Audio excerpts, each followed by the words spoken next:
ये तो हम सभी जानते हैं कि यूएई इंडिया का एक बहुत ही मेजर ट्रेडिंग पार्टनर है। दोनों देशों के बीच के आपसी व्यापार की बात करें तो ये लगभग 85 बिलियन डॉलर्स पे है एंड इनफैक्ट आज की घड़ी में यूएई इंडिया का थर्ड लार्जेस्ट ट्रेडिंग पार्टनर भी माना जाता है। लेकिन ये व्यापार अब जल्दी ही 115 बिलियन डॉलर को टच करेगा एंड दोनों देशों का ये मानना है कि ये जो 115 बिलियन डॉलर का व्यापार है ये आने वाले 5 साल के अंदर ही हम लोग इस बड़े आंकड़े को टच कर लेंगे। ये सब इसलिए कहा जा रहा है बिकॉज रिसेंटली जस्ट कल ही की बात है हमारे इंडियन कैबिनेट के द्वारा ऑफिशियली अप्रूव किया गया है इंडिया यूएई के इकोनॉमिक कॉरिडोर। आप लोग यहाँ पे देख पाएंगे, खबर जो है कल ही सामने आई है, cabinet green lights framework agreement for the India UAE economic corridor.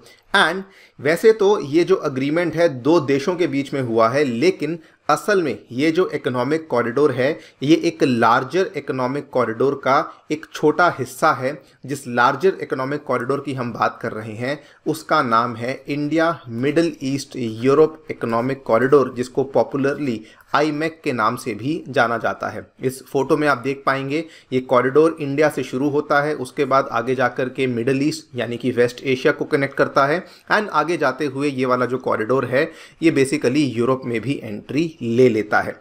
इस कॉरिडोर के कई सारे बेनिफिट्स हैं जिनमें अगर मैं ब्रीफली बात करूं तो नंबर 1 पे आता है better connectivity between India, West Asia and Europe. Number 2 पे आता है कि ये जियोपॉलिटिकली चाइना का जो flagship belt and road initiative है उसको भी काउंटर करेगा।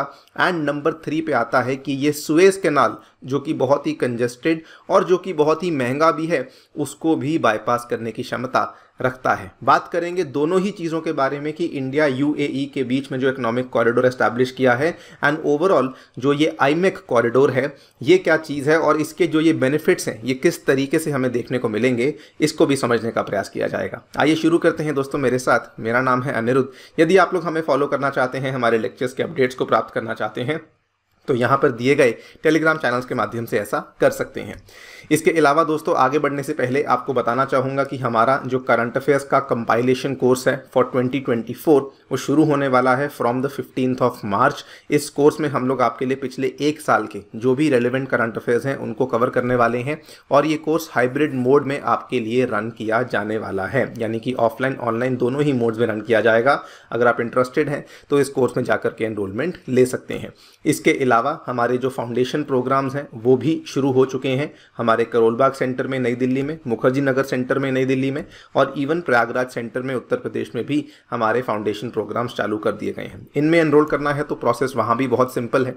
नीचे डिस्क्रिप्शन में आपको एक बिटली लिंक दिया हुआ है, वहाँ पर जाकर के आपको क्लिक करना है, मेरा नाम चूज़ करना है जिसके बलबूते पे आपको डिस्काउंट्स मिलेंगे और आपको जो एनरोलमेंट है वो भी काफ़ी आसान करवा दी जाएगी। ऑल राइट, सो पिछले महीने आपको याद होगा प्रधानमंत्री नरेंद्र मोदी यूएई के दौरे पर गए थे। ये एक फेवरेट डेस्टिनेशन बना हुआ है बिकॉज आई थिंक पिछले 10 सालों में ये 7 या 8 बार यूएई का दौरा कर चुके हैं।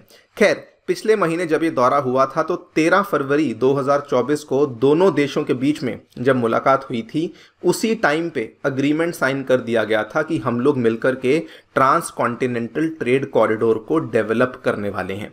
लेकिन उसको जो ऑफिशियल हरी झंडी है वो दोस्तों कल ही देखने को मिली है जब हमारा यूनियन कैबिनेट जो कि अगेन नरेंद्र मोदी जी ही हेड करते हैं उसके द्वारा एक एक्स पोस्ट फैक्टो अप्रूवल दिया गया है to the intergovernmental framework agreement between India and the UAE. Now, in order to understand कि ये जो अग्रीमेंट इंडिया और यूएई के बीच में हुआ है इसके क्या मायने हैं, हमें पहले आईमेक को समझना होगा। आईमेक का जो कॉरिडोर है ये असल में प्रस्तावित किया गया था पिछले साल जब G20 का सम्मेलन हुआ था जो कि भारत में कंक्लूड किया गया था।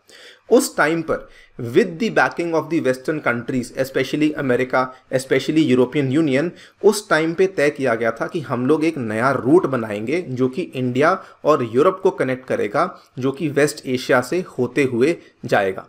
ये वाला जो रूट था इसको नाम दिया गया IMEC, India middle east Europe economic corridor, और कहा गया कि इस कॉरिडोर में कुल मिला के 2 हिस्से होने वाले हैं। Number 1 eastern corridor, number 2 northern corridor. जो ईस्टर्न कॉरिडोर की बात हो रही है वो जैसा कि आप देख पाएंगे इंडिया से गल्फ को कनेक्ट करेगा, मतलब कि इंडिया और गल्फ को कनेक्ट करेगा, और जो नॉर्दर्न कॉरिडोर की बात हो रही है वो बेसिकली गल्फ से आगे जाकर के आपके यूरोप को कनेक्ट करेगा। ये इसके 2 हिस्से यहां पर बोले गए थे। इसके बाद कहा गया था कि इसमें जो कनेक्टिविटीज हैं वो जो सी पोर्ट्स बने हुए हैं उनके माध्यम से एस्टैब्लिश करी जाएगी। जो इंडिया के पोर्ट्स जो कि आईमेक का हिस्सा होने वाले हैं, एक तो मुंद्रा है, उसके बाद कांडला है, दोनों गुजरात के पोर्ट्स हैं, एंड हमारा जो one of the largest port है JNPT वो भी इसका हिस्सा होने वाला है। मिडिल ईस्ट में कई सारे पोर्ट्स हैं जो कि इसका हिस्सा होने वाले हैं। सबसे पहले तो जो UAE के कुछ पोर्ट्स आते हैं जिसमें कि Fujairah, Jebel Ali and Abu Dhabi के पोर्ट्स आते हैं। उसके बाद 2 और पोर्ट्स हैं जो कि सऊदी अरेबिया के हैं, दमाम एंड रास एल खैर। वो आपको इस फोटो में देखने को नहीं मिलेंगे, वो बेसिकली आपको सऊदी अरेबिया के यहाँ पे इस कोस्ट पे देखने को मिलते हैं, दमाम का पोर्ट और रास एल खैर का पोर्ट। और उसके बाद मिडिल ईस्ट में ही अब आगे बढ़ जाते हैं, तो आगे बढ़ते बढ़ाते इजराइल का जो हाइफा पोर्ट है वो आपको देखने को मिलता है, एंड इवेंचुअली ये इस पोर्ट से मेडिटरेनियन सी से होते हुए आप एंट्री ले लेंगे यूरोप में with the help of the Piraeus port जो कि हमें ग्रीस में देखने को मिलता है। ये तो हुए पोर्ट्स, और बीच में जो एरिया, ये वाला एरिया जो यहाँ पे UAE और सऊदी अरेबिया और ये सब होने वाला है, तो ये ऑलरेडी जो रेलवेज बनी हुई है, रेलवेज का नेटवर्क बना हुआ है, उसके माध्यम से ये वाला ट्रांसपोर्टेशन आपको देखने को मिलने वाला है। इसीलिए कहा जाता है कि जो आईमेक है उसमें रेल रोड होगा, शिप टू रेल नेटवर्क्स होंगे, रोड नेटवर्क्स होंगे, इन सभी का इस्तेमाल बेसिकली हमें आईमेक के अंदर देखने को मिलने वाला है। अब जो इंडिया UAE का कॉरिडोर जिसको हरी झंडी दी गई है वो बेसिकली इसका जो पहला पड़ाव है वो ऑपरेशनलाइज कर दिया गया है, मतलब कि इंडिया और UAE ने इसको ग्रीन लाइट दे दी है कि हम लोग तो इस कॉरिडोर को एस्टैब्लिश करने वाले हैं। So obviously just last year ही इसको लेकर बातचीत हुई थी और अब हम लोग देख रहे हैं कि इसको ग्रीन लाइट दे दिया गया है, which is a big deal, because कई बार ऐसे अग्रीमेंट साइन होते हैं लेकिन उनके ऊपर काम नहीं होता, पॉलिसी डॉक्यूमेंट्स बनाए जाते हैं लेकिन वो एक्चुअल में ऑपरेशनलाइज नहीं होते, बट वो हमें दोस्तों यहाँ पे होता हुआ देखने को मिल रहा है। नाउ इंडिया UAE के लिए फायदा तो है लेकिन इसके जियोपॉलिटिकल बेनिफिट्स भी हैं। सबसे पहली बात तो कनेक्टिविटी। अगर आपको अपना नाम बनाना है पूरे दुनिया भर में तो आपकी कनेक्टिविटी दूसरे देशों के साथ अच्छी होनी चाहिए। यही चीज़ चाइना कर रहा था अपने BRI के माध्यम से, वही चीज़ अब इंडिया करने का प्रयास कर रहा है। तो कनेक्टिविटी जैसे ही बेहतर होगी हम ऑटोमेटिकली चाइना के BRI को अच्छे तरीके से काउंटर कर पाएंगे। नंबर 2, अगर आप देखें फिलहाल अगर आपको इंडिया से यूरोप में जाना है तो तरीका क्या है, आप यहाँ से जाएंगे, आप रेड सी से होते हुए सुएज कैनाल में होते हुए जाएंगे, और सुएज कैनाल से होते हुए जाने में एक तो खर्चा काफ़ी आता है बिकॉज सुएज कैनाल में आपको अलग से फीस देनी पड़ती है। बाकी ये भी वेल नोन फैक्ट है कि ये बहुत ही कंजेस्टेड रास्ता है। तो कहा यह जाता है कि अगर मुंबई से यूरोप के मेनलैंड तक पहुंचना है तो केवल 10 दिन में ही आप लोग पहुंच पाएंगे, जबकि सुएज कैनाल में आपको आम तौर पे 15 दिन या 16 दिन लग ही जाते हैं, तो उसमें भी आपको काफ़ी बेनिफिट मिलने वाला है। तो इसमें कई सारे जियोपॉलिटिकल बेनिफिट्स हमें देखने को मिलेंगे। हमारी डिपेंडेंस सुएज कैनाल पे ख़त्म हो जाएगी एंड उसके बाद चाइना को काउंटर करेंगे एंड उसके बाद हम लोग कनेक्टिविटी को भी बेहतर एस्टैब्लिश करेंगे। लेकिन ये जो पहला पड़ाव यहाँ पे पूरा हुआ है, अभी भी कई सारे इसमें चैलेंजेस बाकी हैं। देखिए इसमें अगर आपने ध्यान से देखा होगा तो कंट्रीज कौन सी हैं, UAE, सऊदी और इजराइल। द प्रॉब्लम इज कि इनके हिस्टोरिकल रिलेशंस बहुत अच्छे नहीं हैं, एंड इवन दो 2020 में अब्राहम एकॉर्ड्स को साइन किया गया था इनके रिलेशंस को इम्प्रूव करने के लिए, जो कि अमेरिका के द्वारा करवाया गया था, लेकिन जब से इजराइल हमास का युद्ध शुरू हुआ है तब से सिचुएशन काफ़ी बिगड़ चुकी है। यहाँ पर क्या हुआ है कि सऊदी अरेबिया ने साफ साफ बोल दिया है कि हम लोग इजराइल के साथ जो नॉर्मलाइजेशन के प्लान्स हैं उनको आगे नहीं बढ़ाएंगे।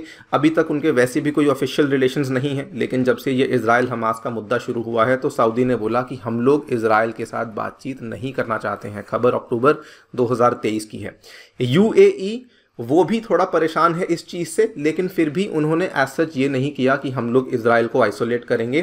तो वो लोग यहाँ पर उस चीज़ को लेकर चुप हैं कि नहीं, हम लोग इजराइल के साथ हमारे जो नॉर्मल बातचीत है उसको कंटिन्यू करेंगे। और भी कुछ प्रॉब्लम्स हैं, जैसे जो पिरायस पोर्ट की हम बात कर रहे हैं, जो कि एंट्री पॉइंट बनने वाला है ग्रीस के थ्रू, वो थोड़ा शॉकिंग है कि वो असल में चाइना की जो शिपिंग कंपनी है वो असल में उस पिरायस पोर्ट का इंचार्ज है। तो ये कुछ चैलेंजेस भी हैं, बट हर एक बड़े प्रोजेक्ट में चैलेंजेस होते ही हैं। सो ऑब्वियसली हमने जो यहाँ पे पहला कदम ले लिया है ये भी अपने आप में बड़ी बात है, एंड हम उम्मीद यही करते हैं कि जो इसके आगे के स्टेप्स हैं, यूएई सऊदी इजराइल ग्रीस, ये वाले स्टेप्स भी अब जल्दी से रिजॉल्व किए जाएं, सो दैट एक नया ऑल्टरनेटिव ट्रेड रूट एस्टैब्लिश हो सके बिटवीन इंडिया एंड यूरोप। बाकी दोस्तों आप लोग क्या सोचते हैं डेफिनेटली बताएं कमेंट सेक्शन में। जाने से पहले बताना चाहूँगा कि अगर आप लोग 2024 की तैयारी कर रहे हैं तो अनअकैडमी आपके लिए कुछ इंटरेस्टिंग पॉडकास्ट लेकर आया है, जिसके माध्यम से आपको कुछ लास्ट मिनट टिप्स मिल सकती हैं अपनी यूपीएससी प्रीलिम्स 2024 के लिए। इनको देखना बिल्कुल ना भूलिएगा। Thank you so much for listening, stay tuned and stay safe.